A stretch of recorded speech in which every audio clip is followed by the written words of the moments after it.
Hi everyone, I'm here at the beautiful Dunes Club in Myrtle Beach, and it's always been a great setting for me just to be able to sit and to think and to write. In fact, a good portion of all three of my books were written right here. But I have another story that I'd like to share with you, and I'm afraid it's not an entirely uplifting story, but it's an important one nonetheless. And there's a point to it that I think you'll see. It's about a guy named Frank. Frank was born in Savannah, Georgia. His parents separated when he was just a little boy, and he was raised by his mom, Margie. Frank wasn't a great student, and yet he was always determined. He dropped out of high school to study heavy machine operations in Battle Creek, Michigan. Doing that, he was able to earn his high school equivalency degree from the Job Corps. He found an assembly line job working for Ford in Detroit, but then he had to give that up due to his asthma. So he traveled to Washington, D.C. At the time, he was 24 years old. He found a house in the DuPont Circle neighborhood of D.C. to live in. He worked at a few hotels before finally landing a job as a security guard at one of the big hotels right there on the banks of the Potomac River. In the year that Frank had been working at that hotel, there was only one attempted burglary. In fact, it was considered to be so safe that the security officers in the building only carried a can of mace. Still, he took his responsibility seriously, and he did his job well. One June night, Frank was making his midnight rounds when he noticed a piece of duct tape on the door locks. The tape was placed over the latch bolt to prevent the door from locking shut. So he removed the tape and he continued on his patrol. 30 minutes later, Frank returned and he noticed there was more tape on the same door. He didn't hesitate. He rushed up to the lobby and he telephoned the DC police to come right away. When they arrived, the police turned off all of the elevators and they locked the doors and they began to search the offices one by one.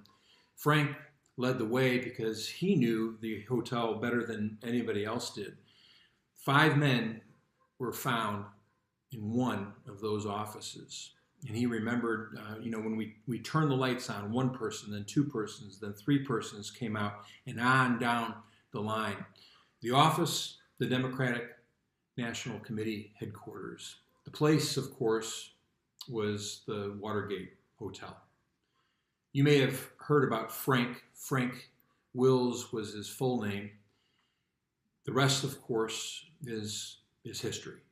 The arrest that night triggered the Watergate scandal, and the investigation that followed into the break-in exposed a whole trail of cover-ups and abuses that led to the highest levels of the Nixon administration and ultimately to the president himself. 2 years later, President Nixon resigned on August 9th, 1974.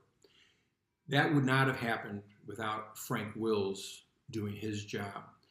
Frank's log entry made on June 17th, 1972 at 1:47 in the morning is now on display in the National Archives. You can go see it. I'll post a photo of it separately along with a few others.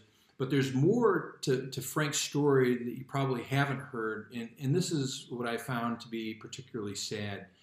Frank was hailed as a hero far and wide after the Watergate break-in, and you would have expected him to receive a raise, a big raise, above his $80 per week salary, but that didn't happen. So he quit his job, and given the way that he was treated, you really couldn't blame him for that. But Frank struggled with his sudden celebrity status, and he had real difficulty keeping a job because of all the media opportunities and the appearances that took him away from the work that he did have. But even those jobs were minimum wage. He appeared briefly on the talk show circuit, and if you ever saw the 1976 film All the President's Men, he played himself. Frank shuttled back and forth on I-95 between South Carolina and Washington, and he spent a little time in the Bahamas too. Over the next 20 years, though, Frank struggled. He struggled a lot. He tried to get a security job at Howard University, but he was told on the side that they were afraid they'd lose their federal funding if they hired him. Another security job with Georgetown University didn't last long either. For a brief time, he was even a spokesperson for a diet program, but that didn't work out. In 1979, Frank was convicted of shoplifting, and he was fined $20. And 4 years later, he was convicted of shoplifting a pair of shoes at a store in Augusta, Georgia, that landed him in jail for 1 year.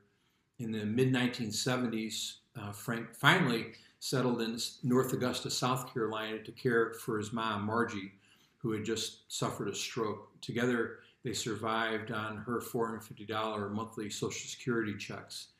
Margie died in 1993, but Frank was so poor that he had to donate her body to medical research because he didn't have any money to bury her. So throughout his life, still, reporters continued to contact Frank on the big anniversaries of the Watergate break-in. And in 1992, the 20th anniversary, reporters asked him, if you're given a chance to do it all over again, would you?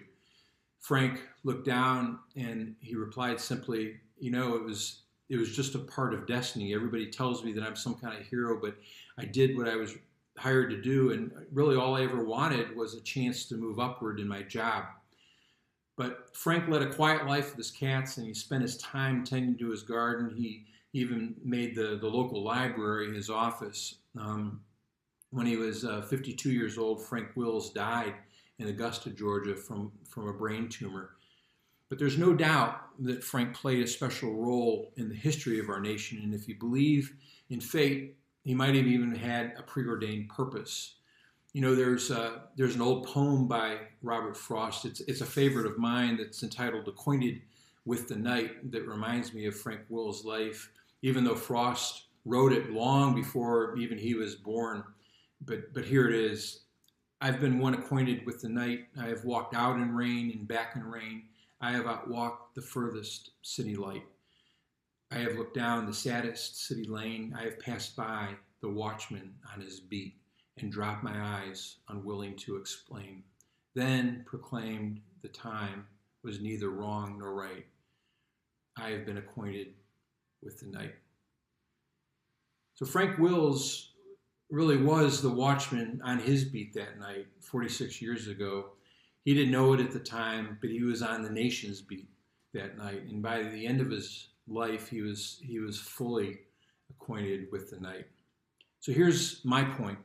We need men and women like Frank, the watchman on their beat. My own belief, and I think you'll agree, is that we should appreciate their work and acknowledge them for all that they do. And we own that. Anyway, there you have it. That's Frank Wills. He was the watchman on his beat, and he did his job. I thought you'd like to know.